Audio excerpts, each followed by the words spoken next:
ആഖിർ സമാന് എന്ന് പറഞ്ഞാൽ അത് ഇത് തന്നെയാണ് ജനങ്ങളെ, അത് യാതൊരു സംശയം വേണ്ട.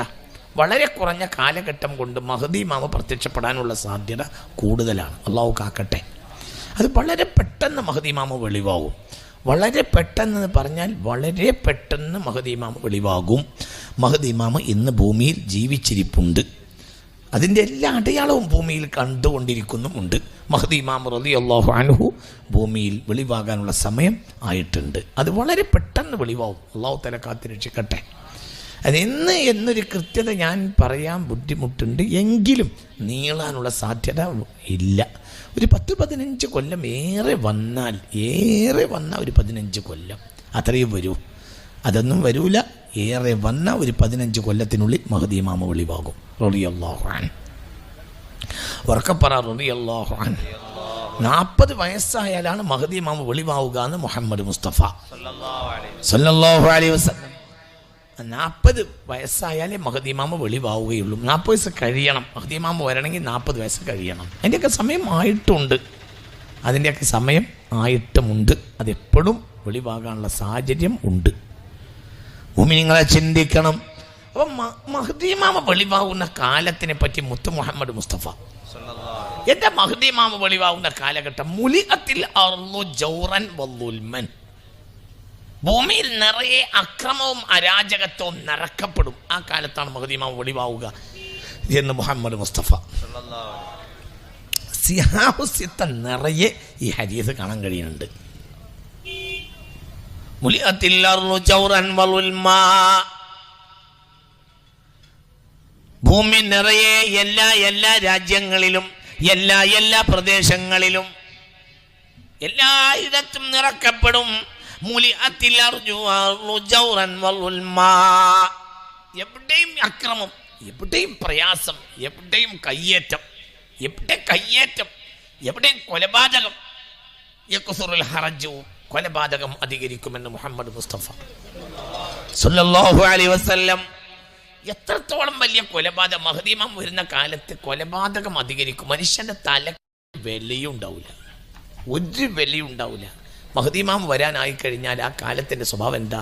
ഒരു വിലയും മനുഷ്യന്റെ തലക്കുണ്ടാവില്ല. ഭയങ്കര ഭയാനകമായിരിക്കും.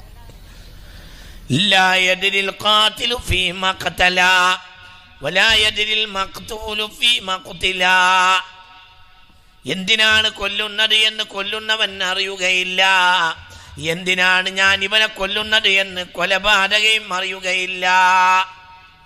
കൊല്ലുന്നവന് ഞാൻ എന്തിനാ ഇയാളെ കൊല്ലുന്നത് എന്നറിയില്ല. മരിക്കുന്നവന് എന്തിനാണ് എന്നെ കൊല്ലുന്നത് എന്നും അറിയൂല. ഒരാൾ കൊല്ലും. അല്ലാഹു കാക്കട്ടെ. അപ്പോൾ കൊല്ലുന്നവന് ഞാൻ എന്തിനാ കൊല്ലുന്നതെന്ന് അറിയില്ല. അവനോട് കൊല്ലാൻ വേറൊരാളെ ഏൽപ്പിച്ചതായിരിക്കും, അല്ലെങ്കിൽ അത് അവൻ്റെ സംഘടനയുടെ തീരുമാനമായിരിക്കും. അല്ലാഹു തആല കാത്തു രക്ഷിക്കട്ടെ. അത് കൊല്ലും. ഞാൻ ഇന്ന വരിയിൽ പാർക്കുന്ന ഇന്ന ആളെ കൊന്നിരിക്കണം എന്ന നിയമം ഉണ്ടാവും. അല്ലാഹു കാക്കട്ടെ. അങ്ങനത്തെ സംഘങ്ങളുണ്ടാവും. കൊലപാതകമൊക്കെ അധികരിക്കും. ഇതൊക്കെ ആര് പറയാണ്? മുത്ത് മുഹമ്മദ് മുസ്തഫ. അള്ളാഹുവേ, ആ അവസ്ഥയെ തൊട്ട് നീ ഞങ്ങളെ കാത്തു രക്ഷിക്കണമേ റബ്ബേ. മനസ്സ് തുറന്ന അമ്മയും പറയും, അള്ളാഹുവേ നീ ഞങ്ങളെ കാക്കണമേ റബ്ബേ. ആ ഭയാനകമായ അവസ്ഥ ഞങ്ങളിൽ വരാതെ നീ ഞങ്ങളെ കാക്കണമേ റബ്ബേ. സകല മനുഷ്യരെയും നീ കാക്കണമേ പടച്ചോനെ, നീ രക്ഷപ്പെടുത്തണമേ റബ്ബേ. ആമീൻ.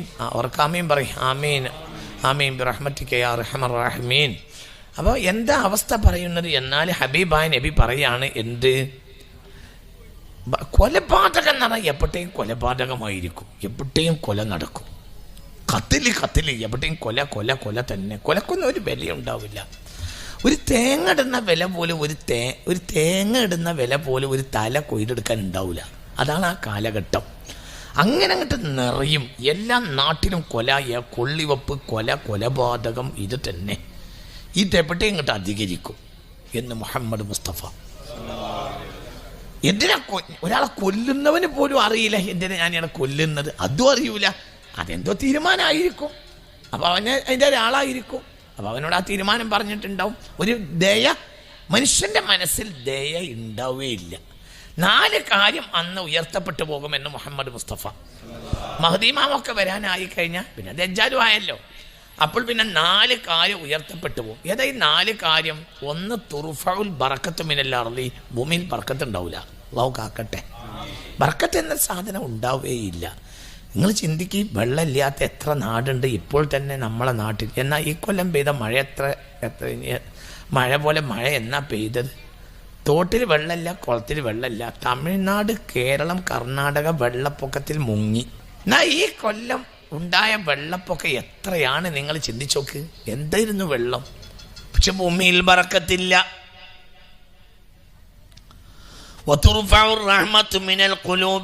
ഹൃദയങ്ങളിൽ കരുണയില്ല. കരുണ എന്ന സാധനം ഉണ്ടാവില്ല. കരുണ ഉണ്ടാവില്ല. ഒരു കരുണ ബോധം ഉണ്ടാവില്ല. മഹ്ദി ഇമാം വന്നാൽ 7ാമത്തെ കൊല്ലം ദജ്ജാൽ വരും. ദജ്ജാൽ വന്നാൽ 40ാമത്തെ ദിവസം ഈസാ നബി വരും. 40ാമത്തെ ദിവസം മഹ്ദി ഇമാം വന്നാൽ 7ാമത്തെ കൊല്ലം ദജ്ജാൽ വരും. എന്താണ് ഈ കാലത്തിന്റെ പ്രത്യേകത? ദയ ഉണ്ടാവില്ല. മനുഷ്യന്മാരെ മനസ്സിൽ ദയല്ല. കൽബ് എന്ന് പറഞ്ഞാൽ ഖുലൂബുദ്ദി ആബി. അക്കാലത്തെ മനുഷ്യരുടെ ഹൃദയം ചെന്നായ്ക്കള ഹൃദയമായിരുന്നു മുഹമ്മദ് മുസ്തഫ. അൽസിനത്തുഹും അഹ്ലാ മിനൽ അസലി. അക്കാലത്ത് ഒരു സ്ഥാനത്തിരിക്കണ മനുഷ്യന്മാരെ നാവ് തേനേക്കാൾ മധുരമുള്ള വർത്താനം പറയും. പക്ഷേ ഖുലൂബുഹും ഖുലൂബുദ്ദി ആബി. അവരുടെ ഹൃദയം ചെന്നായ്ക്കള ഹൃദയമായിരിക്കും എന്ന് മുഹമ്മദ് മുസ്തഫ സല്ലല്ലാഹു അലൈഹി വസല്ലം. നാവിലിങ്ങനെ വർത്താനം അങ്ങനെ പറഞ്ഞ കേട്ട എന്ത് ചോർക്കുള്ള വർത്താനം പറയുക. എന്താ ഇതിനൊക്കെ നമ്മൾ പറയുന്നത്? എന്തൊരു കാലമാണ് പടച്ച തമ്പുരാനെ വന്നു പോയത്. അള്ളാഹു നമ്മളെ കാത്തുരക്ഷിക്കട്ടെ. ഞാനിങ്ങനെ അത്ഭുതപ്പെട്ടു പോകും, പടച്ചോനെ ഈ ഒരു കാലത്ത് ജനിച്ചു പോയല്ലോ പടച്ചോനെ. പിന്നെ നമ്മളെ കാലം ഇതൊക്കെ തന്നെ ആയിരിക്കും. അല്ലാണ്ട് ഇപ്പം എന്താ ഇതിനൊക്കെ പറ്റി പറയാം. ഇതൊരു കാലമാണ്. മനുഷ്യൻ്റെ കൽബിൽ നാം വർത്താനം അങ്ങനെ പറഞ്ഞ എന്താ ചൊറുക്ക് വർത്താനം, നല്ല നല്ല വർത്തമാനം. എന്നാൽ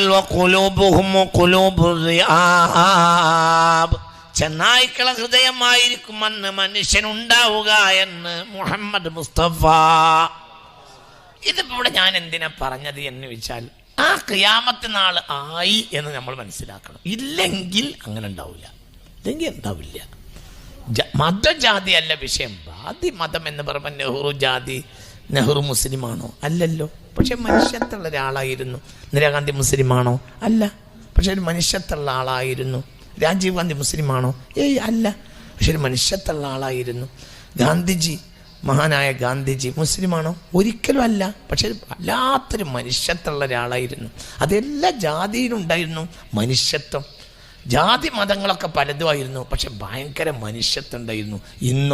ഇന്ന് ഒരാൾക്ക് സ്വന്തം മതത്തിലുള്ളവരോട് പോലും മനുഷ്യത്തില്ല. അള്ളാഹു കാക്കട്ടെ.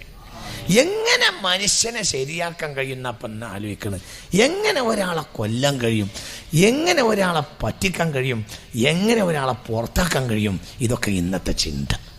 ഓനെ എങ്ങനെ പിടിച്ചിട്ട് പുറത്തേക്ക് തള്ളാൻ കഴിയും എന്നാണ് ചിന്ത.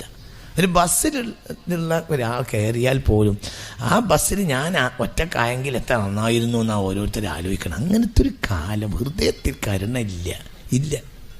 കരുണ കൽബിലില്ല. ഇല്ല. അള്ളാഹു നമ്മളെ കാത്തി രക്ഷിക്കട്ടെ. നിങ്ങൾ ചിന്തിക്കുക, ആർക്കും ഇല്ല. അപ്പോൾ ഈ കാലഘട്ടത്തെ മനുഷ്യരെ വളരെ ചിന്തിക്കണം. ഇത് ഞാൻ നിങ്ങളോട് പറയുന്നത് അന്ത്യനാൾ അടുത്തിരിക്കുന്നു. സൂര്യൻ അടുത്ത് ഈ കുട്ടിയെ പടിഞ്ഞാറുദിക്കുക തന്നെ ചെയ്യും. സൂര്യൻ പടിഞ്ഞാറുദിക്കാനുള്ള സമയമാണ്. സൂര്യൻ പടിഞ്ഞാറുദിക്കാനായിട്ടുണ്ട്. സൂര്യൻ പടിഞ്ഞാറുദിക്കും. 2100 എന്നൊരു കൊല്ലത്തെ കലണ്ടർ ഇറങ്ങുമോ എന്ന് ചോദിച്ചാൽ എനിക്ക് അറിയുകയില്ല എന്നാണ് മറുപടി. മിക്കവാറും ഉണ്ടാവുകയില്ല. എന്നോട് ഒരാൾ ചോദിക്കാണ്, മൂലേരെ 2100 എന്നൊരു കൊല്ലം ഉണ്ടാവുമോ? എനിക്കറിയൂല. എന്നാലും എൻ്റെ വിവരം വെച്ചിട്ട് സാധ്യത കുറവാണ്. 2100 ആകുമ്പോഴത്തേന് മനുഷ്യന്മാർ മനുഷ്യറിലെത്തും. അള്ളാഹു കാക്കട്ടെ. സാധ്യത ഇല്ല. കുറവാണ്, വളരെ കുറവാണ്. വളരെ റയർ കേസിന് ചിലപ്പോൾ ഒരു 10 വാങ്ങുമല്ലോ, അങ്ങോട്ടും ഇങ്ങോട്ടൊക്കെ നിൽക്കും. അല്ലാതെ ഇത്ര മോശപ്പെട്ടൊരു മനുഷ്യരിൽ അവരിൽ അന്ത്യനാൾ ഇറങ്ങുമെന്ന് മുഹമ്മദ് മുസ്തഫ. ഉറപ്പ്. ഖിയാമത്ത് നാൾ ആയിരിക്കുന്നു ജനങ്ങളെ. മഹ്ദി ഇമാം ലോകത്തുണ്ട് ജനങ്ങളെ. അടുത്ത് തന്നെ ചെങ്ങല പൊട്ടിച്ച് ദജ്ജാൽ ഇറങ്ങി വരികയും ചെയ്യും. മഹദി ഇമാമ അതിൻ്റെ മുമ്പും ഇറങ്ങും.